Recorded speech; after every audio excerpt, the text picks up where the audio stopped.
sophomore and her roommate were staying in the empty dorm over Thanksgiving break. Kelly woman and since both their families were out of the country, they'd grown very bored as they found brightly lit areas found boring night. Tired of staying inside every night for fear of Hatchet Man, her roommate suggested they have dinner at a local bar, and the sophomore agreed.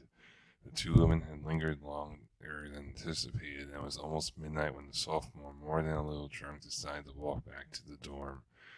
Her roommate was busy flirting with the bartender, so she headed into the dark, silent streets alone. The sophomore had forgotten all about the Hatchet Man's warnings. It was until she took a shortcut through a dark, creepy alley and she remembered there was a desperate murderer on the loose. The sophomore shivered. Feeling suddenly sober and very much alone, she felt as if hostile eyes were peering out at her from every menacing shadow and darkened doorway. She quickened her pace. Was that heavy breathing she heard behind her? Were those footsteps walking in time with her own?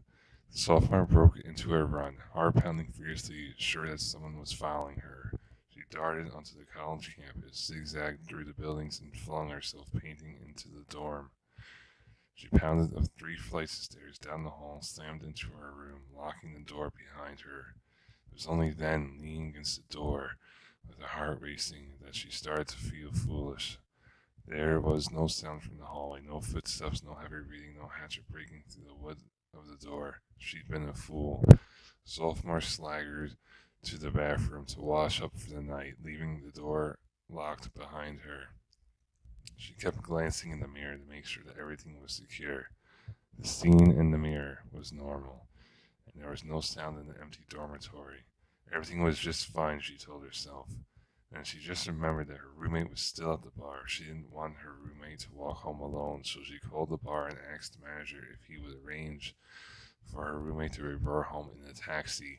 The music in the background was loud, and she wasn't sure if the manager understood her request. But at least she tried. The sophomore curled up in bed with the reading lamp on, determined to wait up for her roommate, but the combination of heavy drinking and earlier fright sent her into a deep sleep almost at once, and she did not wake until the sun came pouring in the window early the next morning. She woke with a hangover and rolled over, trying not to be sick in bed. When she looked across the room, she realized that her roommate wasn't in the bed on the far wall. In fact, it looked as if her bed had not been slept in at all. She rolled to her feet, heart pounding with dread. Maybe her roommate had spent the night in the lobby. Her roommate had done that once before, went out partying until the wee hours of the morning, saying it was too much trouble to climb 3 flights of stairs. With trembling hands, the sophomore unlocked the door and wrenched it open in search of her roommate. The unmistakable, faintly metallic scent of blood smashed into her nostrils as the door swung open. That was her only warning, for her shocked eyes saw blood splattered all over the walls and the floor of the third hallway. She screamed in terror, leaping backward away from the partially decapitated body of her roommate, which lay dead at her feet. Her throat was slit from end to end, and blood pooled under her dead body. The nails on her outstretched hand were torn and splintered where they had scratched desperately at the wooden door. A black shadow lay across her roommate's body.